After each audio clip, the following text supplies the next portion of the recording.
We are ready, Chair Walia. Okay, good evening, everyone. Today is November 14th, and at 5:38 p.m., I am calling the Legislative Action Committee of the Cities Association of Santa Clara County, our last meeting for calendar year 2024. I'm calling the meeting to order, and I believe with the start of winter, some people are still on the road, but we will get started. And can we have roll call, please, Shelley? Sure. Ann Bybee. Present. J.R. Fruin, or Hung Wei. No. Pete Daly. Stanley Mock. Rob Moore, or Matthew Hudas. Carmen Montano, or Evelyn Chua. Javed Elahi. Present. Mark Turner. Here. Greer Stone. Here. Ellen Kamei, or Pat Showalter. Peter Ortiz. Kathy Watanabe. Tina Walia. Here. Alyssa Cisneros. No? Or Mauricio. Larry. Okay. With 6, we do not yet have a quorum. Okay, but we can get started. Yes. Okay. Thank you, Mayor Klein, for coming. I know some other cities, we got an email from Cupertino with Hung Wei on leave, or not in a position to come, the alternate. JR had another conflict, so I don't believe he'll be here for this meeting. Okay, let's get started. The first item is the consent agenda to approve minutes from our August 8th meeting, but we don't have quorum. So we will hold off on that till later in the meeting. The second one is the chair's update for multiple items. And I'd like to share with you that the California League of Cities Peninsula Division has a new president for the year 2025, and that is Vice Mayor of South San Francisco, Eddie Flores. And the Vice President for the Peninsula Division is Sergio Lopez, Vice Mayor of Campbell. The next announcement I have is the Cal Cities Peninsula Division is having their January local legislators meeting, Friday, January 24th. Sometime around 5 or 5:30 p.m. I don't have the latest update on that. So wanted to share that with you. Essentially, we have 2 items here, a couple of ways to go about it. I see we have our 2 guest speakers here, but I think I'm going to follow the agenda the way it's written. I'm going to start with item number 3, which is 2024 Legislative Action Committee Year in Review. I'm going to provide that, and I think that will set the stage nicely for item number 4, which is getting the overall state's legislative session overview for 2024 from Christine Guerrero, California League of Cities Peninsula Division, Public Affairs Director. And then we're going to have an update. Thank you so much, Carly Shelby from Townsend Public Affairs. She has been a big help this year. She's going to give the legislative update on the bills that we at LAC have considered this year. Okay, so I got a bunch of things written down, and just wanted to share with you, recap how this year went for us at LAC. We kicked off the year in January with the 2024 Legislative Outlook discussion by Dane Hutchings, Managing Director, Rennie Public Policy Group, and an overview of our LAC process by Nisa Fliger, Cassie Board President. This set this framework for us for the year. And I'm going through this because it has been a very busy year, and I want all of us to feel and remember how much we went through. We felt it as we were doing it, but now it's good to remember how much we have achieved. We aligned our advocacy efforts with the Cities Association Board's 5 priorities: public safety, mental health, sustainability, resiliency, housing and homelessness, and older adults. After the intro session in Jan, we had 5 meetings. We had guest speakers at those, discussed state bills, and we made recommendations to the Cities Association Board to take position and to send position letters. Our guest speakers, Shally, thank you so much for a lot of the work there. We had State Senator Josh Becker, Senate District 13. We had 3 Assembly members, Assemblymember Mark Berman, Assembly District 23, Assemblymember Evan Lowe, District 26. They came in March, and then in August, we had Assemblymember Gail Halloran, Assembly District 28. In fact, that's when we met in Morgan Hill, thanks to their turnout. Please come back anytime. Talk of traffic. Okay. Yeah.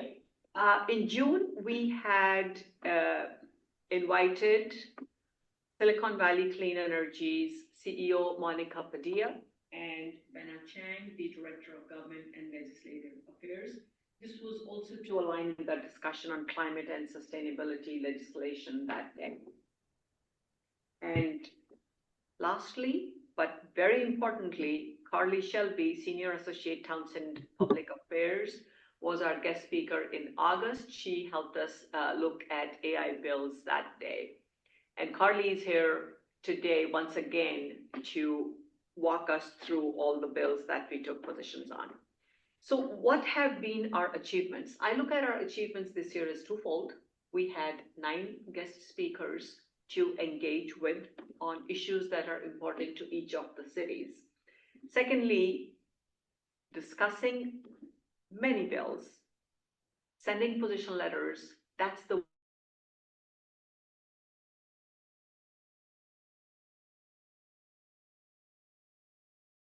even if they don't, they get to hear from us. And I feel our united voices representing more than 1.8 million residents of the Bay Area is a lot more impactful and powerful than each city. And writing those letters as a joint powers authority this year was extra sweet, I would say. So thank you to all. We had to consider, not that we considered all, but the state legislature was so busy, they were looking at more than 2,000 bills this year. Do I remember it correctly, Shally? Yeah. Okay.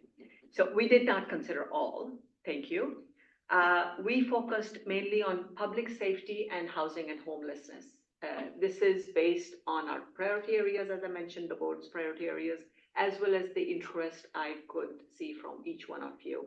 And thank you to all those who are present here and those who are not here right now, but were sending me emails. Closely followed by sustainability resiliency. We looked at some bills, but there wasn't too much action happening. And under mental health, we supported the fentanyl-related bill, also a local issue.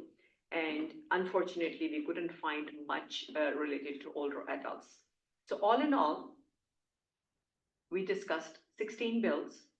We made recommendations to the board on almost all of those 16. The board agreed with the LAC's recommended positions on almost all the bills that we sent them. Ultimately, we sent position letters on 14 bills. And for some of these bills, we sent letters multiple times over the course of the few months. And lastly, I want to share with you, because this was after our last meeting, LAC's last meeting, consistent with Cities Association JPA bylaws, I addressed issues with some late bills in the state that were very similar to the ones that the board had already approved. And I worked closely with Lisa Fligor, the board president, to send position letters on these bills. So just so you know, it's been a very busy year. And I have to make this plug. My ally for information on many of these bills was Cal Cities, their newsletters, and also their position letters. So thank you to each one of you for your patience and support, especially during those intense marathon April and May meetings. I remember we were in Sunnyvale that day, and Charlie, you were helping us with some of those bills, especially to keep us moving forward. And this was to align with the legislature's schedule. And I couldn't have done this year without Shali or Nisa. Big thanks to both. A lot of collaborative effort all around. Those letters have gone out on all of your behalf. And they have been signed by by tradition, they are signed by the board president as well as the LAC chair. These letters, thank you, Anthony from Los Altos. These letters are uploaded on our website. So please go take a look.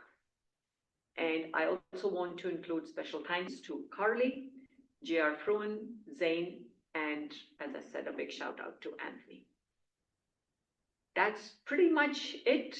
Any quick comments, questions? We will be discussing kind of this stuff once again when Carly presents. I do have a matrix of the bills that we looked at, what subjects they were, what position we took, supported or opposed, and whether they were approved by the governor or they failed at an earlier stage.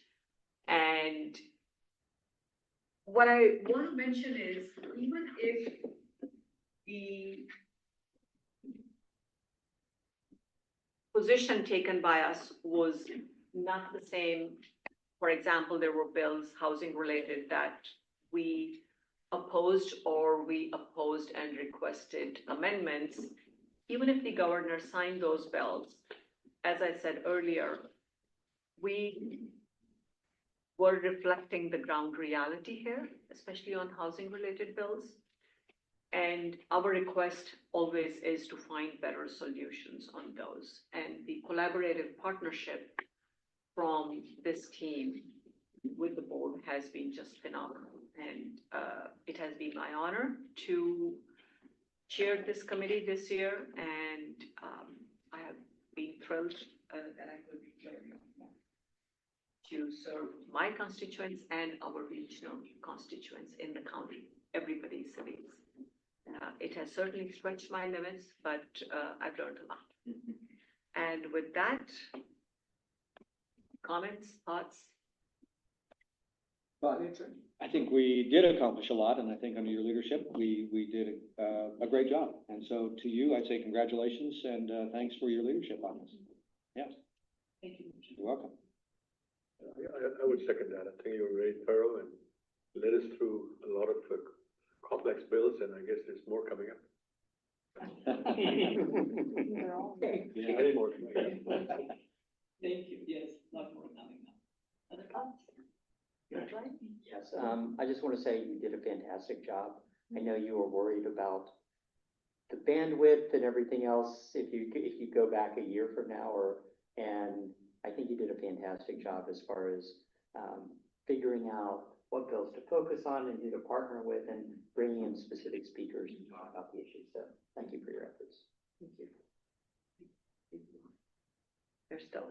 Yeah, I just want to second everything everybody's saying. I mean, this is my one and only time on this committee, but was really impressed with just how it operated, and just kind of appreciated how you were able to, I think, winnow down the thousands of bills and really focus in on what was going to impact our constituents the most. And it never felt overwhelming, but I felt like we were able to really kind of focus in there on what was the most important, and make that way leverage our voice in the most meaningful way. And I think that was a good strategic approach that you took. Thank you. Appreciate it. Public comment? No public comment. Okay. I Should close. we nominate you for the second?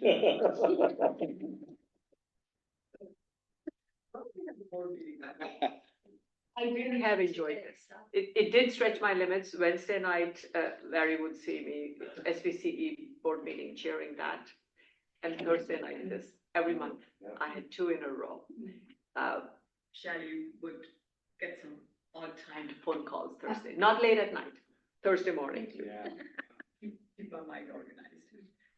It has been very educational, and I genuinely believe it has helped me support my constituents better and think about the issues at a regional level. So as I go into my second term as council member, I will be a lot more effective. The regional collaboration and learning from each one of you. Really good. Thank you.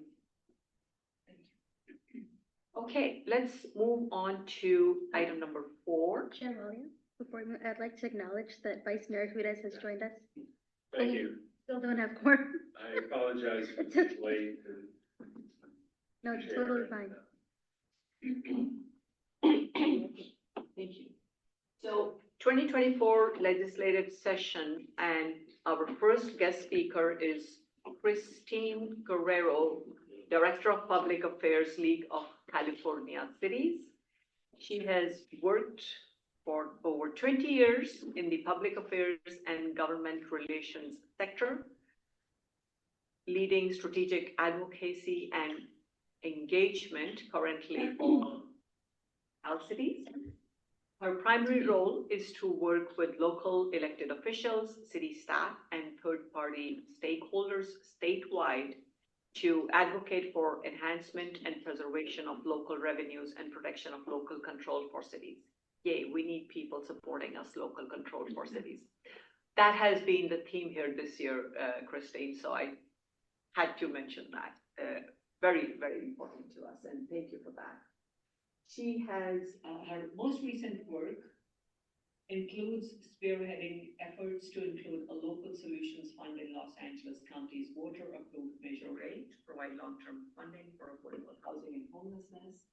And also Prop 4, $10 billion climate bond that has passed, and some other propositions, Proposition 5, as well as Proposition 36 to enhance public safety. That has been very important to us.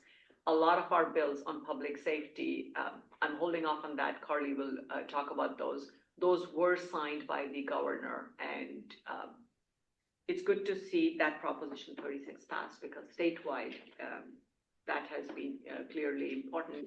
And thank you, Christine, for your efforts on that one specifically. Christine received a BA in Political Science from UCLA and was a Dean's Merit Scholar in the Masters of Public Administration program at USC. She has received awards for outstanding advocacy on behalf of cities. And without further ado, I will turn the microphone to Christine so that she can talk to us about, give us an overview of 2024 legislative session. Welcome, and thank you so much for coming here, Christine. Thank you, Madam Chair. Good evening, everyone. I'm happy to be here today. I am filling in for the Peninsula Division's new Public Affairs Manager, Montana Cruz. I don't know if all of you have met Montana yet. He started about a month ago, and he had a pre-arranged family vacation. So he is on vacation, but will be back and be in person meeting you all. Thank you for reading my bio. I wanted to just give you a little bit of background. I have been here at Cal Cities for almost 20 years. Carly is a former colleague of mine, so it's good to see her. I'm based in LA County, and I just became the Public Affairs Director for Cal Cities, overseeing the Public Affairs team. So I'm really happy to be here today. Looking forward to meeting you in person in the future. I'm going to just give a high-level overview of the legislative session and how that is fit into Cal Cities' strategic priorities for 2024.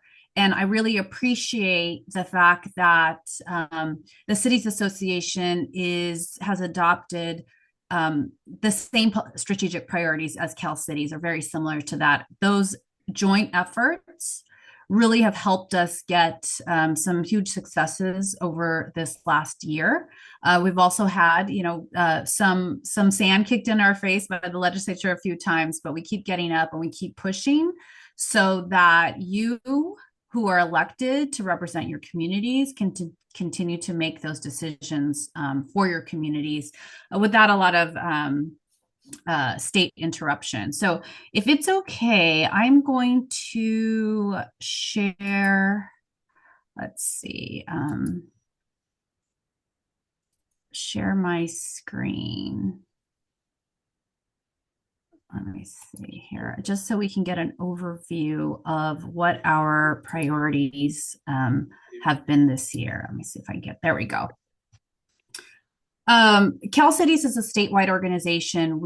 Our members include almost every city in the state. There are 483 cities in the state. So we have very broad strategic priorities that our board of directors adopts every year. I'm going to go through the 4 buckets in the legislative session, but if we go back to January and look at how the year started, it always starts with local revenues, right? The governor proposes his January budget, and the first thing that we look at cities is, what are the cuts that are made to city programs? Fortunately, back when I started in 2005 at Cal Cities, we were successfully passed measures to help prevent local government raids by the state. And then in 2010, we strengthened those protections. So we don't see any raids on local government funds. However, we can see statewide programs kind of be either cut or just held back a couple of years. So we look at that. The governor had a shortfall in the earlier part of the year, about a $28 billion shortfall that was projected because of a decrease in income tax revenues. And so the legislature and the governor had to figure out ways to balance the budget. It's a really important year in 2024, not just because of the presidential election, but because of the legislative races also and ballot measures. So as the governor and the legislature made compromises on the budget, that was top of mind in a lot of the negotiations. So they were able to settle on a budget pretty quickly with some early deferrals and some other kind of what we call finance gimmicks, and then some cuts to some programs. There were some initial proposals from the governor to not fund the HAP program, which is an important affordable housing and homeless program that the state provides to counties and continuums of care and cities. Fortunately, the legislature stepped up on that front and did fund that program again this year. So ultimately, when we looked at the state budget, we didn't see a whole lot of losses to our programs that we rely on.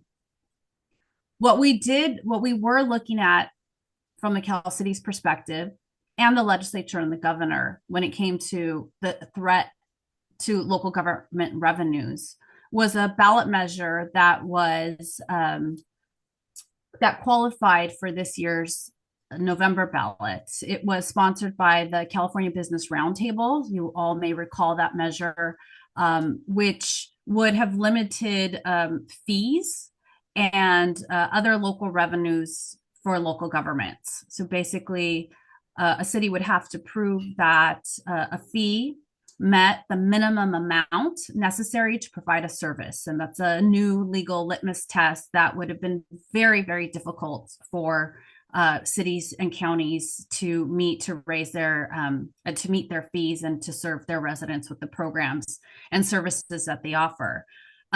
We at Cal Cities had prepared for the last year and a half to fight that ballot measure. We worked with labor groups, some business groups, the legislature, and other key stakeholders to build a coalition prepared to defeat the ballot measure. We also worked with the legislature on their challenge of the ballot measure all the way up to the California State Supreme Court. Fortunately, over the summer, the California Supreme Court ruled that the measure sponsored by the California Business Roundtable, which we had called the Taxpayer Deception Act, was struck down by the courts because the court has ruled that the CBRT measure was a revision of the state constitution and not a mere amendment, which the ballot process, the initiative process is designed for.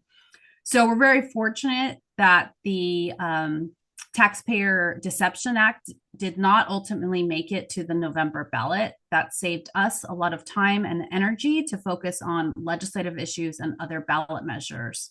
But we do, we are just monitoring the conversations in 2025 to see if a similar measure, something that could meet the standards set by the California Supreme Court, could be put on the ballot in 2026. So we will keep our eyes and ears close to the ground on a measure like that. But we're very grateful that that did not make it to the November ballot. So that was some of our work to protect local revenues. In this climate change resiliency and disaster preparedness space, here at Cal Cities, our biggest work was on the climate bonds this legislative session. A lot of half of the ballot measures that you saw on the November ballot were put on the ballot by the legislature. So they were legislative bills that went to the voters. One of those was the climate bond. It's a $10 billion climate bond that was just passed by voters 2 weeks ago. And there's $10 billion of program funds for cities in that measure. Cities, rural cities, coastal cities, urban. It doesn't matter where you are in the state. It's very likely that your city will find a pot of money that could be of use to them. So we are looking, not only where we're engaged in the ballot measure campaign and that, but we're looking forward to engaging in the implementation to make sure that cities have access to as much of those funds as possible. So we're really proud of that work in the climate bond space and our work with the authors to get that through the legislature and onto the November ballot for voters to support. In the space of improving public safety in California communities, this was a very busy year in the public safety space. Carly will probably go into more details on the granular bills, but if you look at the desire of the legislature to introduce bills related to public safety in 2023 or 2022, there was not much of an appetite to address public safety challenges throughout the state. This year, we saw almost 300 bills related to public safety introduced in the legislature.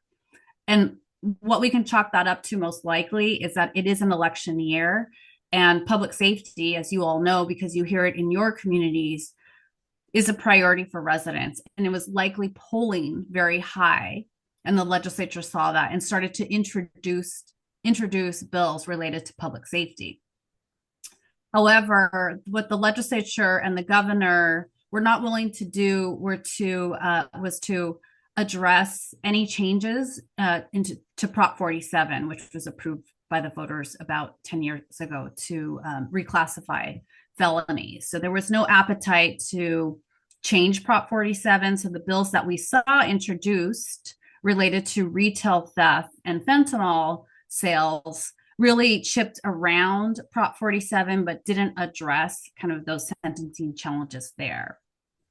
So we had this 10, out of all those 300 public safety bills, there were about 30 that were introduced related to retail theft and fentanyl. Out of those was about a 10 bill package that ultimately got sponsored by legislative leadership with support of the governor. And this was leadership's attempt to appease voters by putting together a bill package that would address their public safety concerns.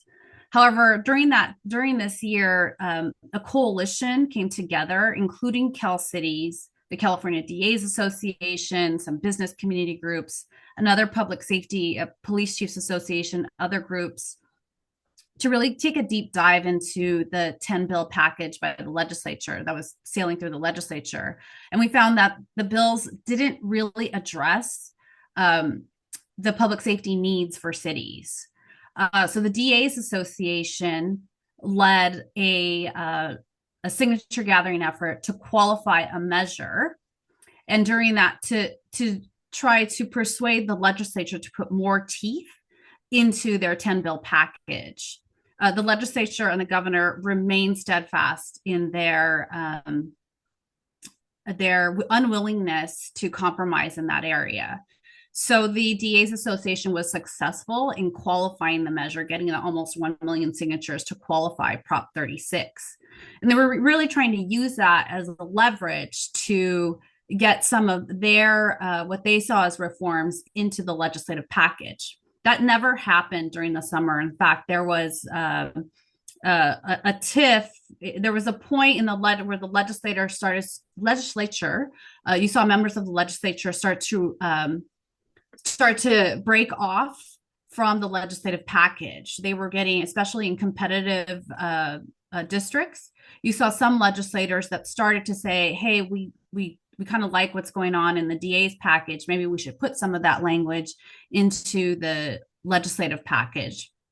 So you saw the legislature try to start to fracture. And at that point, we thought that the whole legislative 10 bill package was going to fail. Ultimately, there were some amendments put in that to try to put a poison pill related to the ballot measure. In other words, there were reforms in the 10 bill legislative package that said, we'll pass these, but if a ballot measure passes at the same time later this year, our package, which had reforms that we were all looking forward to seeing, would ultimately be nulled if the ballot measure passed.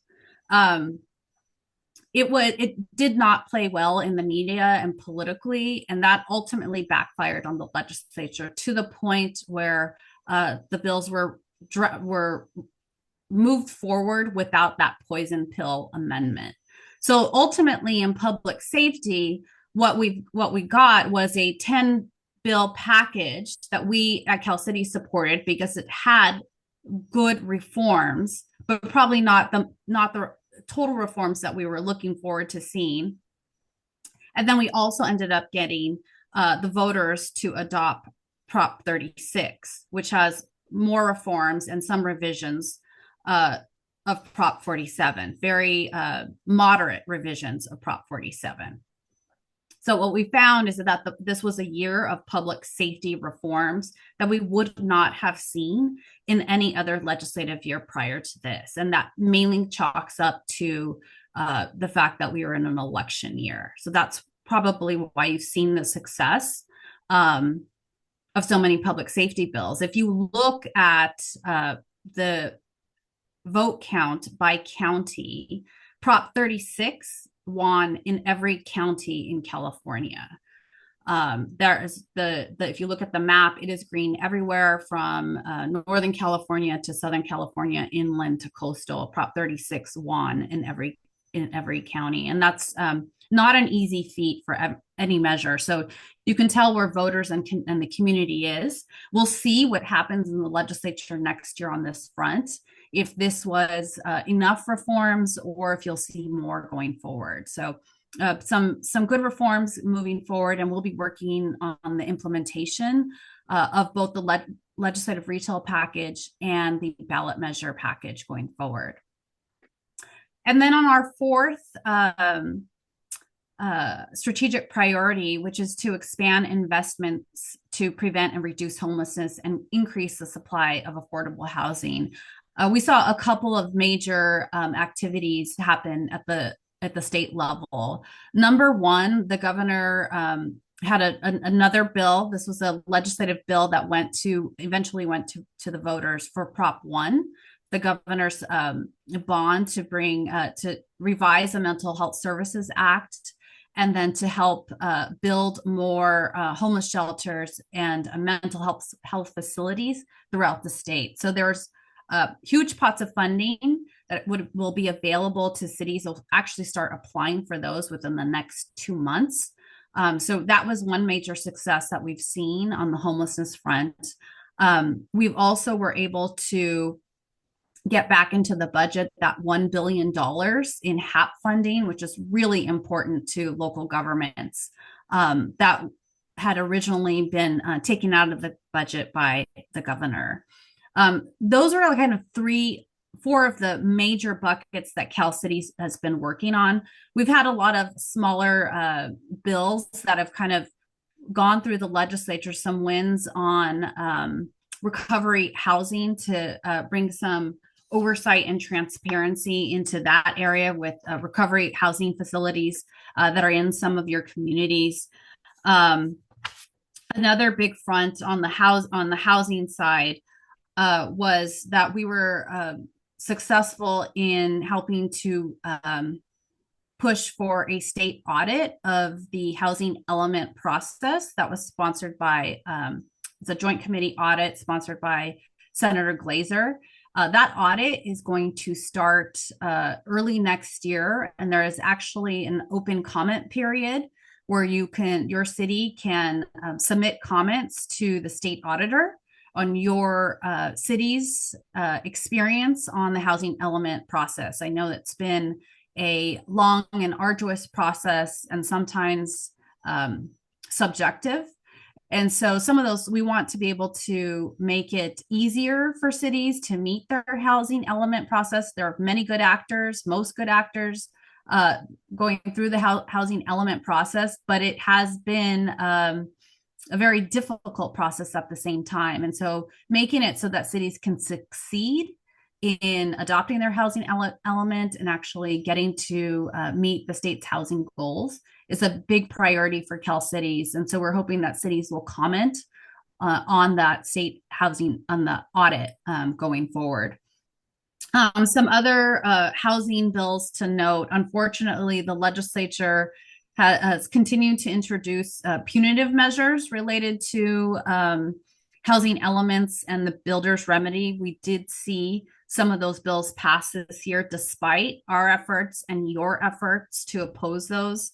We saw AB 1886 by Assemblymember Alvarez, which expands some of the builder's remedy criteria of when it can be, when the shot clock starts on builder's remedy. We've also seen AB 1893 and SB 1037, which increase fines for cities when they're not, when they haven't met their housing elements. So we're seeing a lot of punitive measures. Unfortunately, we want to work with the state to see more carrots in this process. Also note that, we've seen hundreds of bills related to pushing cities to permit more housing. And I think for the most part, cities have been following those bills, but we haven't quite seen the housing that the state is looking for. So we're looking forward to having those conversations with the legislature on what works. Certainly, we know that that the funding and the infrastructure needed to go with housing is very important to cities and local communities. We can't accommodate a lot of housing unless you have those streets and roads and those pipes and the other programs and infrastructure to help support that housing. So those are conversations that we continue to have with the legislature. And if we look forward to what's going to happen in 2025, what we're going to see is about 34 new legislators coming into both houses combined. So it's a big change in the makeup of the legislature and the conversations that we'll be having with legislators. We'll probably have about 10 legislators that come from local government, that come from city council dais like you did. And so we're hoping that that will help us in these efforts to bring more resources to your communities that you serve. What's also going to be interesting for next year is the budget. The Department of Finance has come out with some budget numbers, some early budget expectations, and revenues are looking good for this year. But with the new presidential administration and some priorities that the government might have to defend California in some of the federal government's punitive measures, we may see some different conversations related to the budget in terms of how does California keep the funding that it has, or increase internally some of that funding to protect itself from any punitive measures from the federal government, if that should happen. We are going to be, Cal Cities is going to be moving forward in its strategic priority creation process for 2025. And I know Nisa is going to be there and a few other of the members from the Peninsula Division. So we're looking forward to what those priorities will be. I would assume that they're going to be very similar to the priorities that you see here. And we're really looking forward to continue to work on the climate change issue and housing issues, and particularly homelessness, bringing more resources for cities related to homelessness. So with that, I'll take some questions. I really want to thank this group for your support. I heard the conversation about the letters and the advocacy efforts. I want you to know that when cities go to their legislature in groups like this, in coalitions, it makes a difference. I encourage you to continue to do that. Meet with your legislators. You have some new legislators coming in, being sworn in next month. I encourage you to work with our Montana to organize some in-district meetings and start those conversations on where you've come on the legislative front, and then where you want to go with your legislator in terms of housing or public safety or other priorities. So I just want to thank you for your time. I know Carly's going to go into a more granular conversation about the bills that this body has supported and opposed. And hopefully I will meet you all in person in the very near future. Christine, thank you so much. That is a fabulous overview, and I will say getting a state overview from you regarding Cal Cities and what's happening in Sacramento worked out very well for us. Deeply appreciated in all your work with the different propositions, and I wanted to specifically call out something which will come to my mind in a moment. Let's ask her questions if we have any. Could you clarify when the public comment period is open for cities to give comment on the? Oh, it already is. It's already open? The audit. Yeah, Kristen, Shali is wanting to confirm with you. Could you please mention the audit for HCD regarding the housing element? I believe it is comment period is already open. Can you please mention that again? Yes. So the state auditor is doing an audit on the housing element process. I can put the email. I think there's an email where cities can send comments, or any member of the public can send comments on the housing element process, and for the state auditor to consider as they are moving forward in this process. We expect that the audit would be completed around this time next year. Thank you. That's great. Yeah, and this is what I wanted to say. As you walked us through the public safety aspect, that has touched most of our cities here, and the position letters that we sent, even if some of those specific bills that we were supporting did not move forward, overall the impact between the 10 package bill that was signed by the governor, and especially the Prop 36 passing, is just phenomenal. I think it's going to help all the cities here in the Bay Area.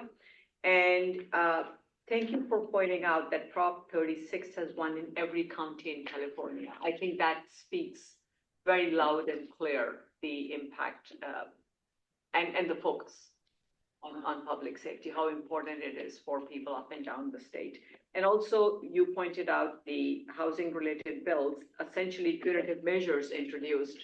That has been a bit of a challenge, and that's why some of those bills, the ones you specifically called out, we sent position letters on each one of those, and Cal City's support has been very much appreciated. Here's an opportunity for me on behalf of LAC as well as the board here to thank you, Cal Cities. Please convey that thanks to everybody else, the board and the team. Thank you. Questions for Christine? Any questions? I know she's been very thorough. Okay. Big thanks. Let's open for public comment. There's no public comment. There's no public comment. So once again, Christine, when you're in town here next time, please let us know. And I know quite a few of us would try to meet you. And thank you so much. Thanks for Thank making you. time this evening. Chair Waller, we now have a quorum, just FYI. Thank you. Yeah, thank you, Kathy, for coming in. That makes for. I know, I apologize for being late and stuck in traffic. It's winter, rain, traffic. Yes, I totally get it. Okay, we will come back to item number 1 later on to approve the minutes, now that we have quorum, but let's continue with item 4. Now we are at 4B, which is an update on legislative status of 2024 bills that have been previously considered by Cities Association Legislative Action Committee. And our guest speaker here is Carly Shelby from Townsend Public Affairs. So Carly has been very generous with her time to deeply appreciated Carly. She is back here today. And for those of you who don't know, Carly is a senior legislative associate at Townsend Public Affairs, which is a full service lobbying and grant writing firm in California and Washington, D.C., specializing in representing local agencies. She's based in the state capitol office in Sacramento and has extensive experience in policy analysis and creation. She works to provide local government clients with the tools needed to achieve legislative and funding goals. And I know there is some presence, and Carly herself is working with some of the cities in the Bay Area. And prior to joining Townsend Public Affairs, Carly worked for the League of California Cities, as Kristen mentioned here earlier. And she was there in the organization's legislative unit. She developed a fundamental understanding of legislative trends there that impact local government. So really very close to what we are doing here. And that's why she has been very, very helpful. And her focus areas have been housing and land use, homelessness, governance, transparency, and so on and so forth. So without further ado, Carly, stage is yours. Thank you so much for that introduction. Good evening, everyone. Carly Shelby with Townsend Public Affairs. Good to see you all again. Last time I was here, we were talking about AI legislation. Mayor Stone, I think I see you there in the back.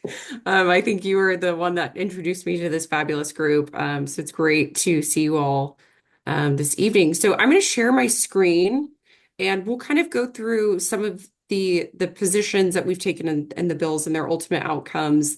Then I can offer some additional comments on some things that we're looking forward to next session. So I'm just going to share my screen. All right, can you guys see that? Yes. Perfect. So as Tina, Chairwoman, was saying, we took 14 positions this year, the coalition did. So we'll get into an update on priority legislation. I've kind of organized this based on the issue area. So relating to housing and land use, fees and exactions, AB 1820 by Assemblymember Schiavo. This measure would have required local agencies to provide detailed information on the fees and exactions that they would be charging prior to the housing development approval process. Our team and Cal City's team worked pretty extensively with this author to eliminate local government liability and change some of the timelines associated with this bill. The coalition or the association opposed this bill. It was ultimately signed into law. However, a lot of local governments kind of came into a neutral position after a number of amendments were taken.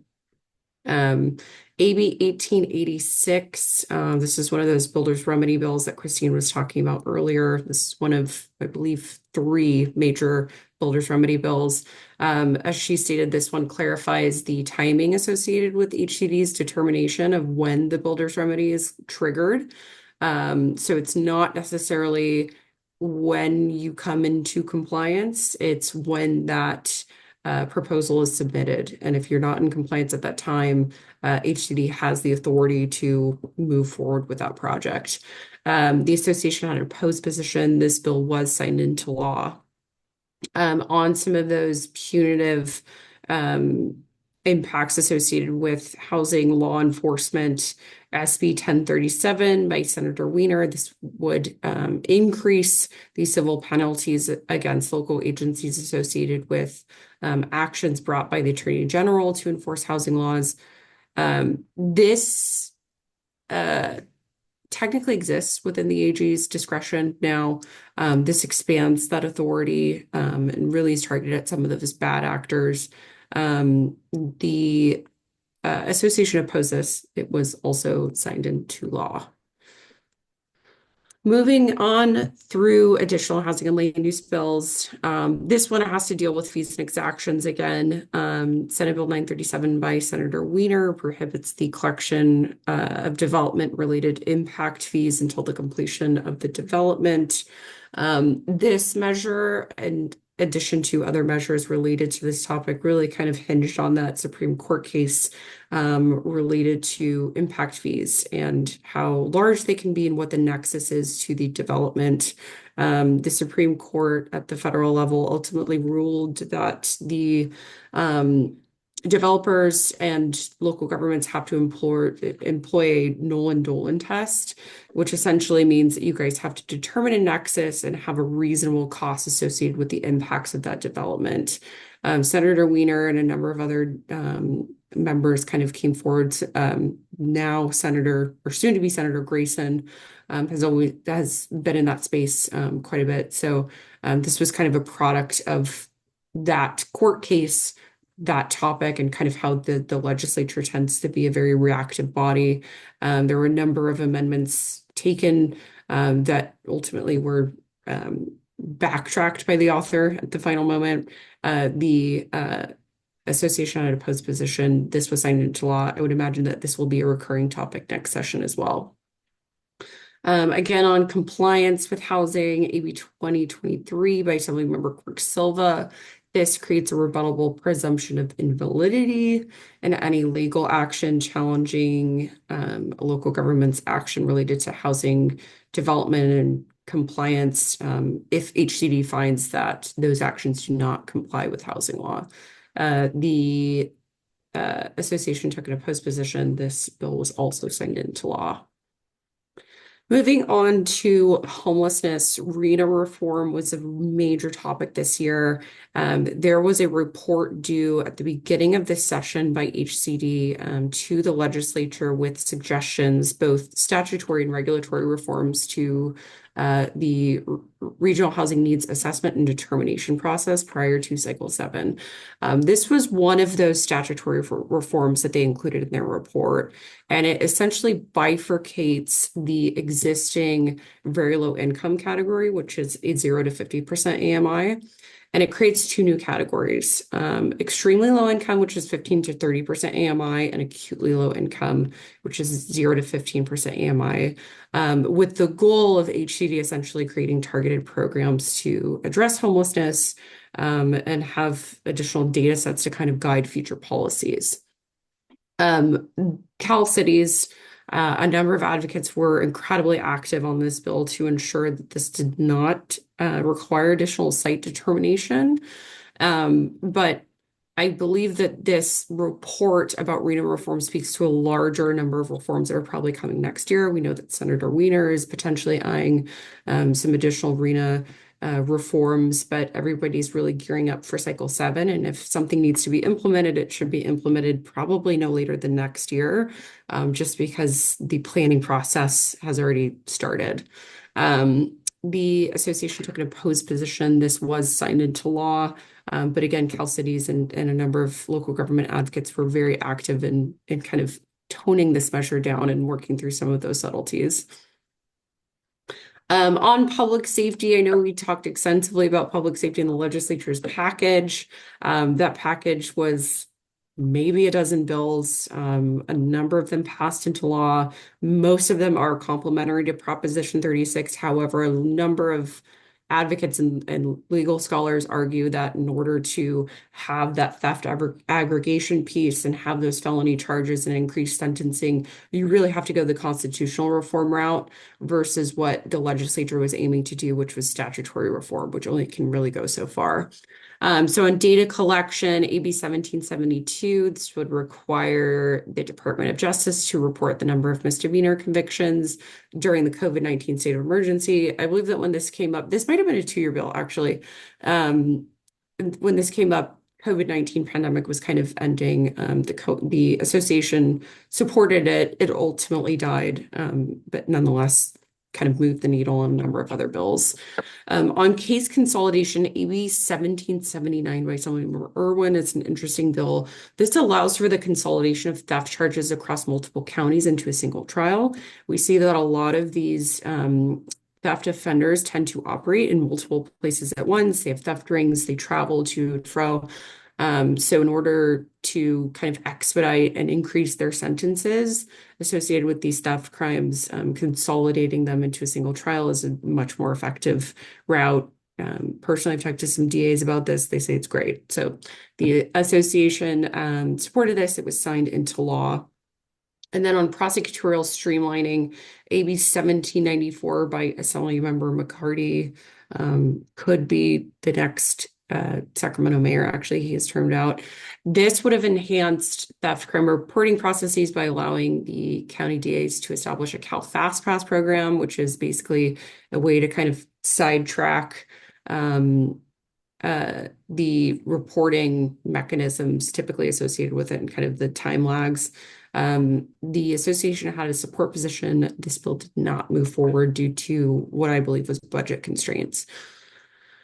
Again, on public safety, and I'll kind of run through these. AB 2814, we talked about this last time. This had to deal with taking packages from front porches. This was not ultimately included in the final package. It did die, but we did have a support position. Same with controlled substances. Senator Umberg has really tried to move forward with this fentanyl admonishment for establishing implied malice and subsequent crimes associated with the furnishing and trafficking of fentanyl. This was wrapped into a larger legislative proposal, AB 2943 by the Assembly Speaker, and also Proposition 36 that deals with enhanced crimes associated with fentanyl trafficking. So this bill vehicle didn't move forward, but the policy itself moved forward through those various realms. And then employee protection, AB 3209 by Assemblymember Berman. This would allow for a court to issue a ban for anyone that was convicted of stealing things from an establishment or a restaurant, or if they committed violent offenses, they could be permanently banned from that establishment. And we supported it, and it was also signed into law. Moving on to open meetings, AB 817. Cal City's worked very hard on this bill, and a number of local government advocates did as well, and local governments. This would have allowed a subsidiary body of a local agency to utilize teleconferencing flexibility. Ultimately, I believe the local government chairs just saw this as being a little too forward, too fast. I mean, obviously we went through the pandemic, we went through teleconferencing, and I think that they kind of wanted to put the brakes on this. So there is some workshopping happening behind the scenes now. We know that some of the bills associated with you guys taking a portion of your meetings remote, some of those statutes will sunset next year. So there is a push to extend those, maybe for subsidiary bodies, maybe for those legislative bodies that are multi-jurisdictional and have large geographical boundaries. But Brown Act legislation is never over with. This ultimately did not move forward, but we did support it. On building decarbonization, this is another bill that didn't move forward, but the association supported it. This would have made specified changes to housing laws to facilitate the installation of electric water heaters, space heating systems. This is an incredible bill. Ultimately, a lot of these changes, were encapsulated within the the California Energy Commission's new rulings about how they're expediting the permitting processes and requirements for single-family and multifamily homes to facilitate the installation of these building decarbonization related technologies. So great bill, but handled more or less through the regulatory process. And then looking forward, as Christine mentioned, we're going to have about 1/4 of a new legislature. We're going to see approximately 23 or so new assembly members, 6 or even more senators, which is, brings forward new priorities, new internal political factions, new leadership. We understand that the Senate pro tem, Mike McGuire, he will be terming out in 2026. It's likely that there will be a leadership transition next year.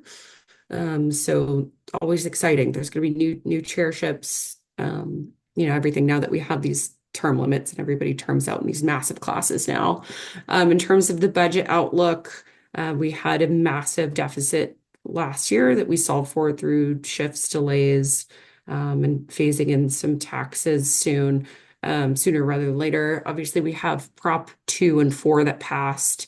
In terms of their budget impacts, the general fund draws that it will take us to pay down some of those bond funds total about $900 million per year, but that's only about 1/2 of 1% of our general fund budget. So not much of an impact, but we could see some of those funds hitting the streets as soon as the next budget cycle. There could be announcements related to some grant funding programs that you guys could apply for related to the climate sphere.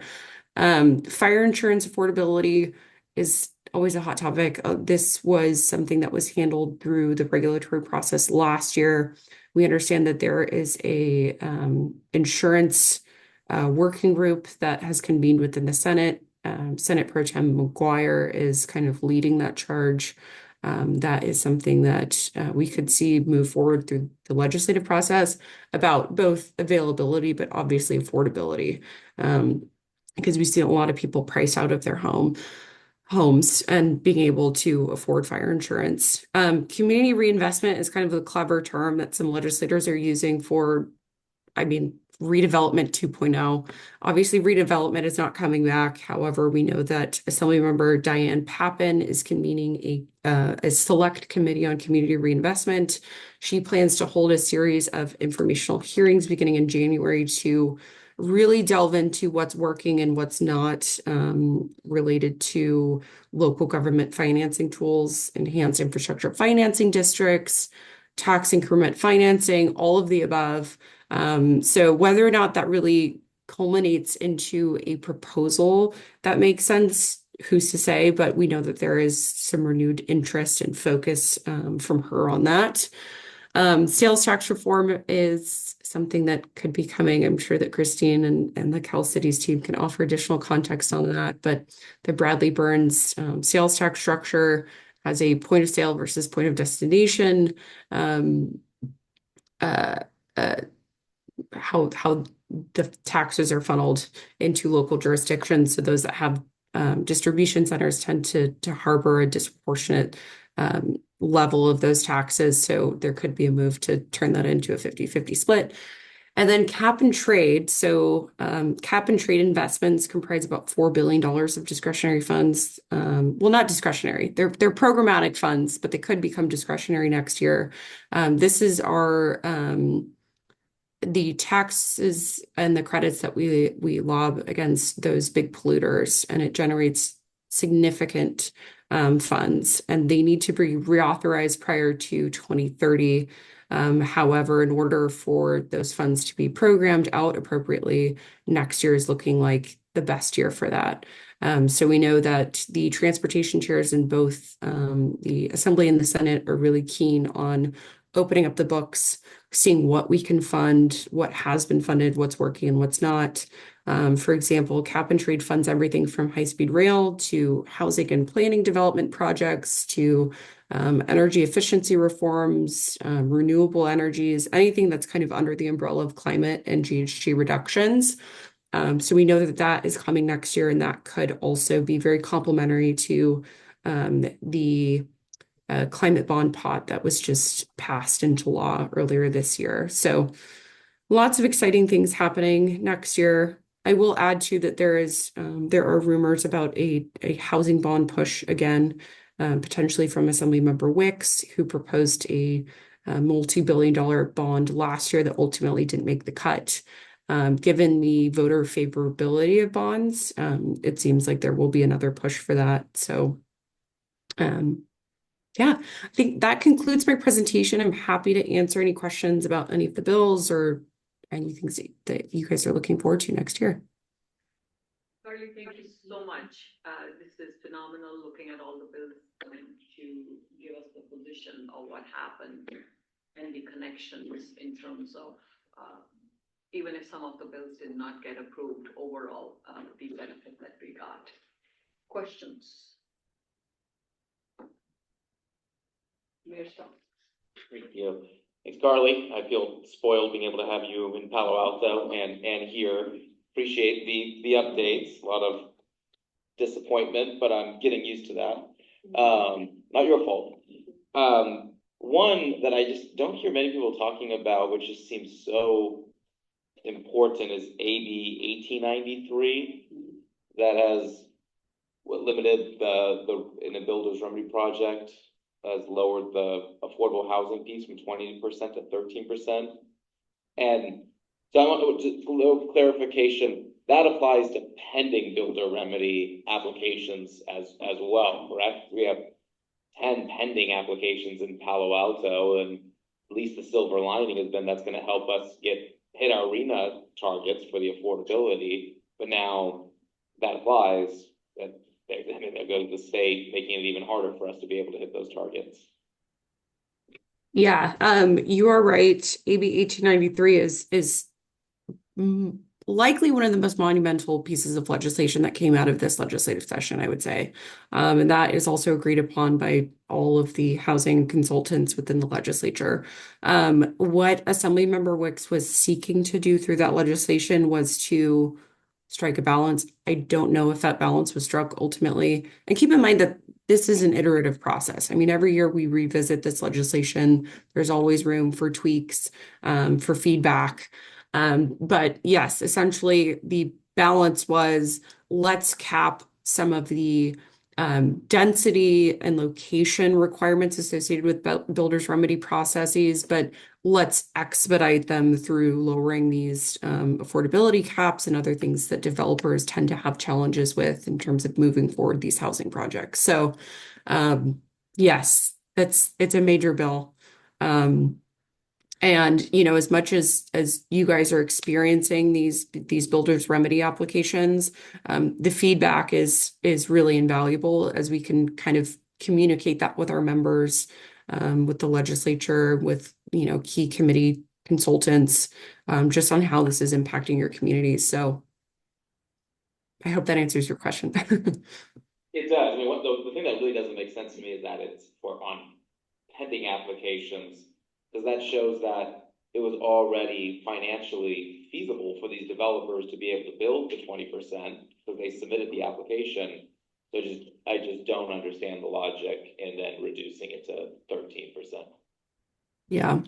Yeah, one of the key points that I will just note, and I'm curious to see if this will happen in some of your communities, is if these projects move forward, we have to think about the legislature's overarching goals in a larger concept. And those are housing affordability, of course, but also school accessibility and all these things. So as we see builders remedy projects move forward, we think about, well, how are they effectively planning for the public schools within those districts that maybe cannot accommodate the influx of children that may come from these massive developments. And so are they giving, portions of their land back to the schools? Are they paying these impact fees effectively?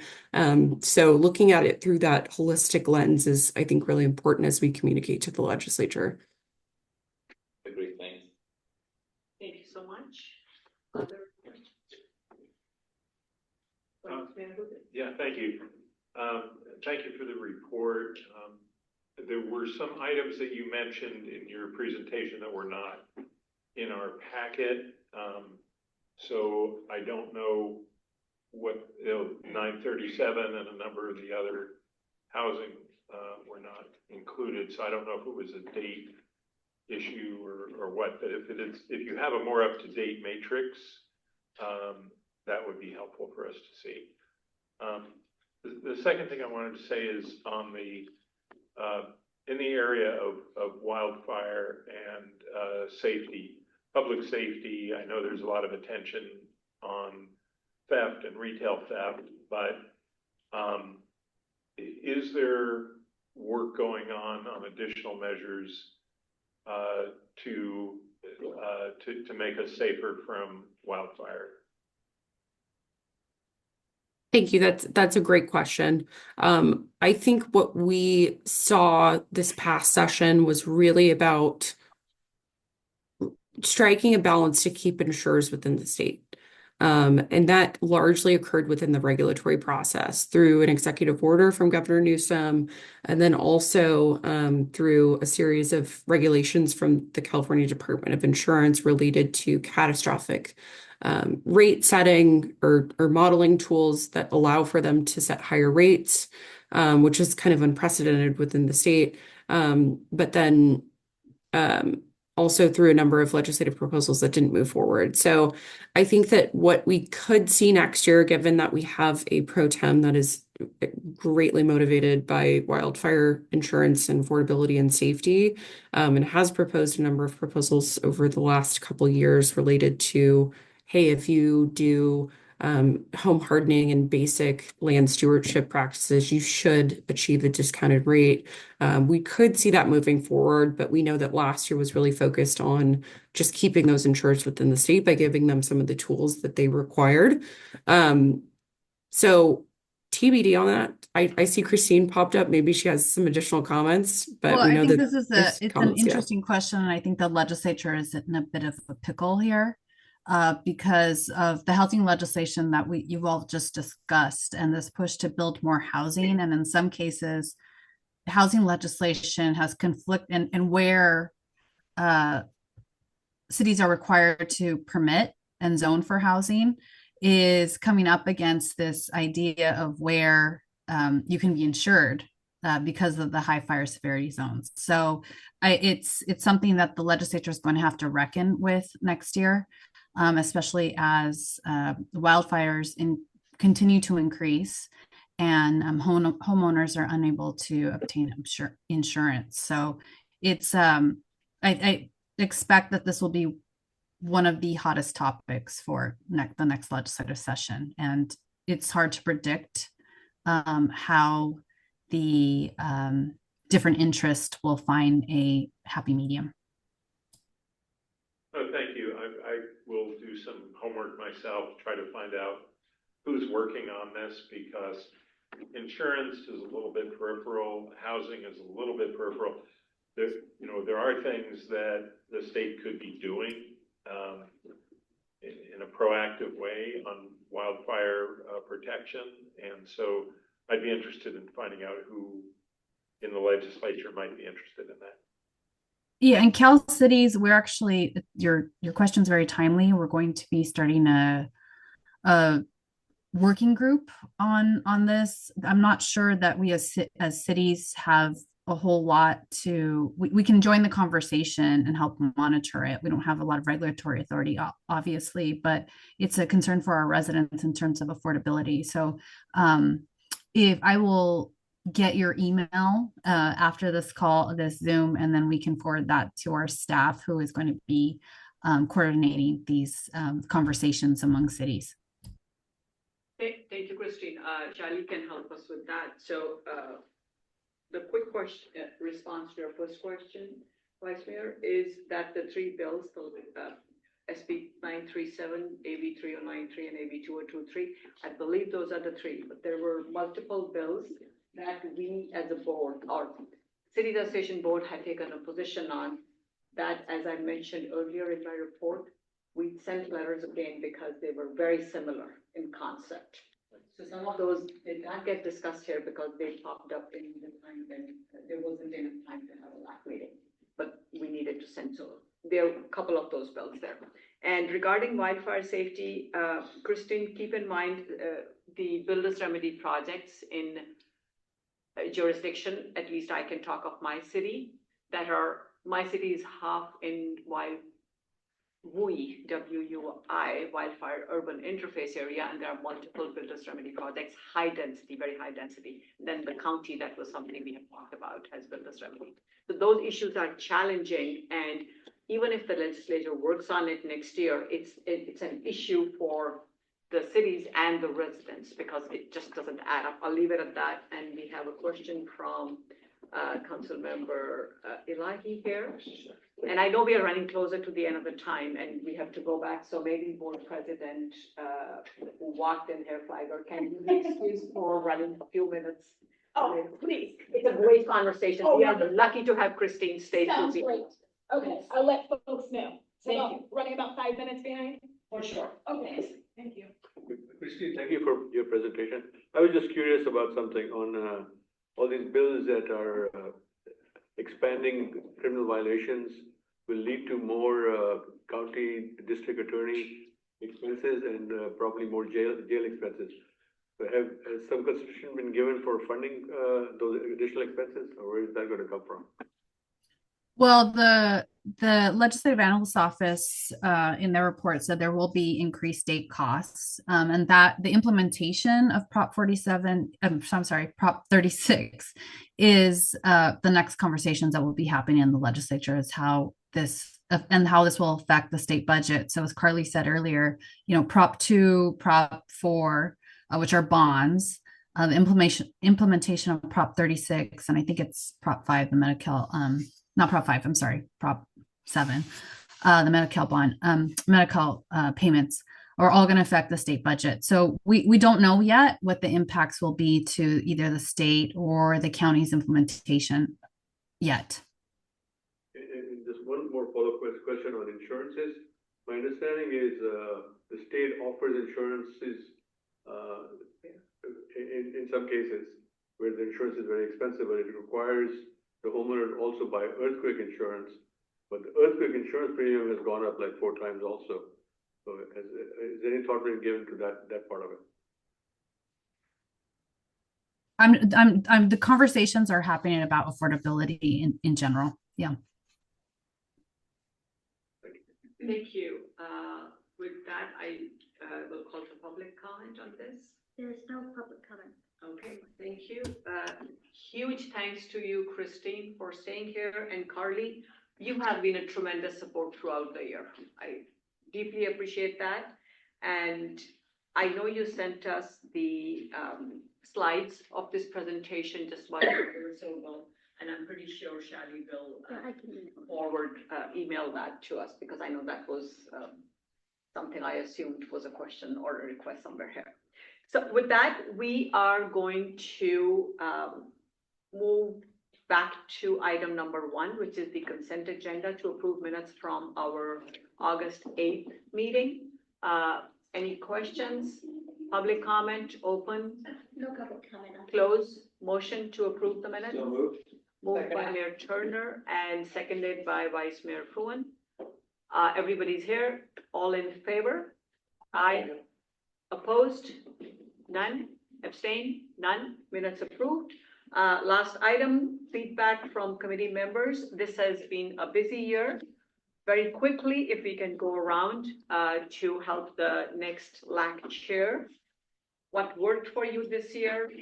Any feedback? What to do differently or similarly next year? Quick comments. Where should I start? Because I see Mayor Mock joining us here. Let's start with Mayor Turner. Yeah, I would suggest we continue in the same direction, dealing with the numerous bills that we did. I thought it was good, and that we should be active in legislation like that. So that'd be my recommendation. Thank you. I agree with that and focus on I know there's a magnitude of bills, but let's focus on the ones that are important in our respective communities.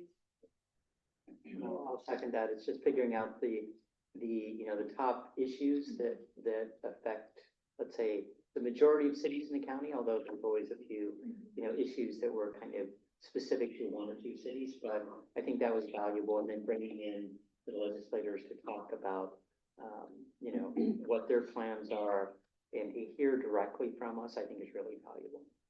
Thank you. I'm just an alternate, so I'm on the board, so I'm the recipient of the work of this committee, and it's been terrific, really well organized and efficient. Thank you. I really appreciate being on the Cities Association as a small representative of a small city. It's good to see the association stand up not just for the big cities, but also for everybody. Because ultimately you want to do what's best for everyone. Yes, sir. I'll be sad not to be returning, so hope you continue all the good work. Same here, I'm in the same boat, and I won't be coming back, but at the same time, I hope you'll, stay, you know, keep the progress moving ahead and the advocacy more than anything else, I think is very important. So thank you.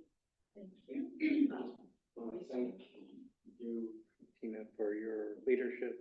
You've done an excellent job with the entire group. I really appreciated it. Thank you. You already got the thanks for helping earlier.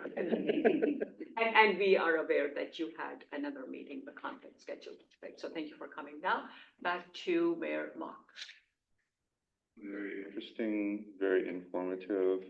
I think that the format is almost perfect. I need to put more time in it myself, so I'm the one at fault. And I would say that it's helped me quite significantly. I still have a complaint, though. There are just too many laws that are passed. And I think that, and I thought about it today as I was with Mark Berman. And I was thinking, for every law that's passed, we should take a law off the books. We have too many laws on the books. If these guys are going to give us the effort to have 900 laws every single year, let's take 900 off. So maybe we can add that to one of our position letters next year. I can't think of anything else. I have to say thank you. It has been an honor, a privilege. I've enjoyed this year. It's pushed my limits, as I shared earlier. Couldn't have done it without the support and patience of each one of you. With that, it is 7 o'clock and the meeting is adjourned. We can take a 5-minute break and then we'll start the board meeting. Thank you so much. Thanks, girl.